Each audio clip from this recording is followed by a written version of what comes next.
In this region, from live right now in Gaza City, we've been trying to get in touch for a live report from our correspondent Fred Playton in Ashkelon on the Israeli side of the border. We're having trouble making that connection as well. As you can imagine, technically, it's a difficult and a very fluid situation right now, but we hope to get him up in the next hour, though we did have his report on Iron Dome earlier in this hour. I want to show you, though, kind of the weapons both sides are using right now in this conflict, which is now on the sixth day, entering into the seventh day. Take a look. Here's Tom Foreman.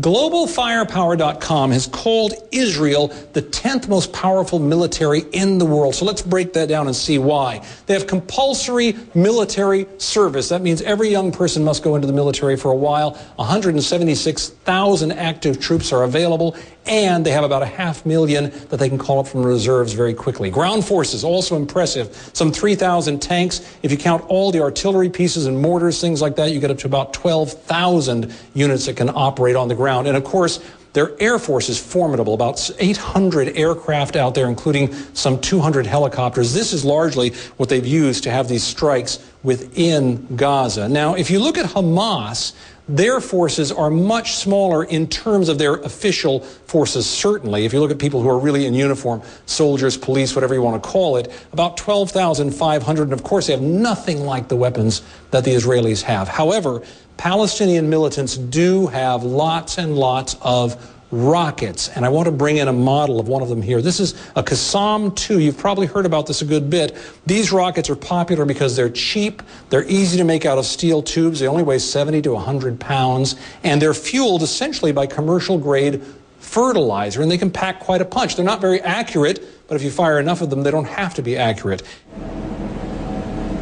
That's Tom Foreman looking at some of the weapons involved in this conflict on both sides of the border. I'll be on AC 360 tonight at 8 o'clock and 10 o'clock Eastern for more live reports from here in Gaza City. Our coverage, though, our extensive coverage of the conflict in this region continues right now with our Wolf Blitzer, who's standing by in Jerusalem. Wolf? Anderson, it's Joe Johns in Washington, D.C. Taking over. We'll be coming to Wolf momentarily. Happening now, running for cover and fire. Across the border in Gaza, wails of grief and cries for revenge. And from afar, the President of the United States. Here, we're live in Jerusalem right now at the end of a sixth day of intense rocket fire directed at Israel from Hamas-controlled Gaza and a determined Israeli air assault on those rocket-launching sites, as well as militants and their supplies. Israeli officials say 3 people are dead, 68 people have been wounded. Flare-up started. Palestinian health officials put the Gaza death toll at 104, with 860 people wounded. All the while, world diplomats constantly are looking for some way to broker a ceasefire. In a little bit, you're going to hear my conversation with one of the top negotiators attempting to achieve a ceasefire, the former British Prime Minister Tony Blair. He's here in Jerusalem.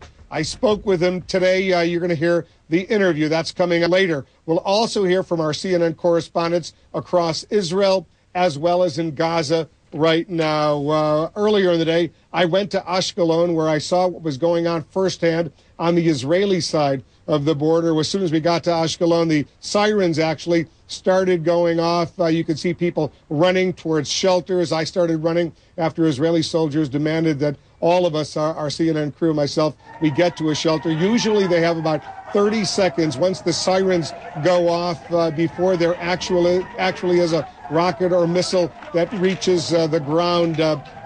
In this particular case, when we were running, we got to a shelter. It was packed with soldiers, with civilians, and then we finally heard that thud.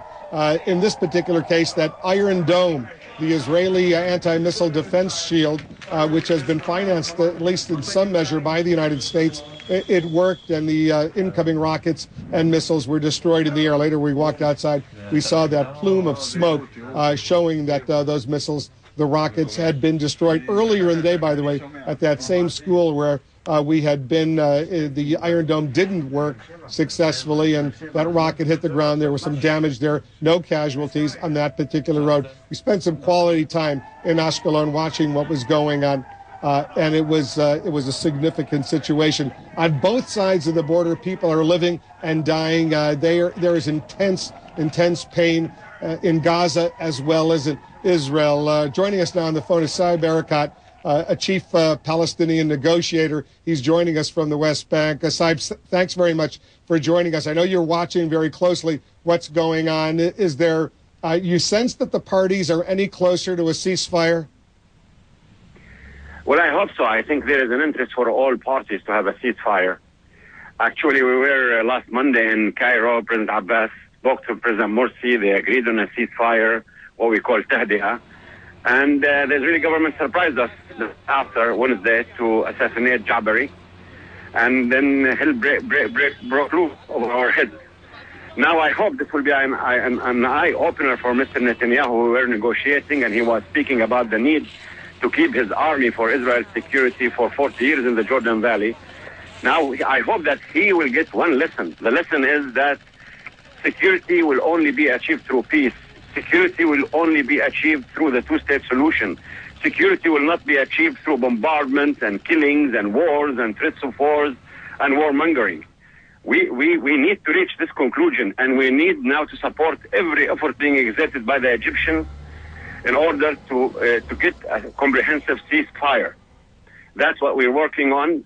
President Abbas is fully engaged with President Morsi on this. He's fully engaged with all Palestinian factions, including Hamas, and we're fully on board to achieve a blanket comprehensive ceasefire, because that's what will serve the interests of all parties concerned: Palestinians, Israelis, Egyptians, Americans, and others. I know that one of the issues that the Israelis are demanding, and the Israeli cabinet, I'm told, is meeting right now, even as we speak, the so-called International Security Cabinet, the Prime Minister Benjamin Netanyahu. One of the things they want to make sure is that even if there's a ceasefire, the shelling into Israel, some of these rockets and missiles, don't resume 2 weeks from now or 4 weeks from now or whatever. How do you ensure that once there's a ceasefire, it holds? Well, I think, Wolf, number one is we have to focus now in achieving a ceasefire. Now, the Egyptians are on board, the Europeans are on board, the Americans are on board, the Turks are on board, everyone is on board. Now, if Israel commits to have a ceasefire, comprehensive, not to assassinate, not to attack, then there will be guarantees from the all parties that are involved in this. But I think we have a fire now. We have a fire. The first thing we should do is bring the children outside the building, extinguish the fire, and once we extinguish the fire, we can look at the day after. At this moment, I think every possible effort should be exerted in order to reach a comprehensive ceasefire. We heard Mash'al today saying Hamas is willing to engage in a full comprehensive ceasefire. The Egyptians are exerting every possible effort through their good offices, and I think there is a good chance to achieve this.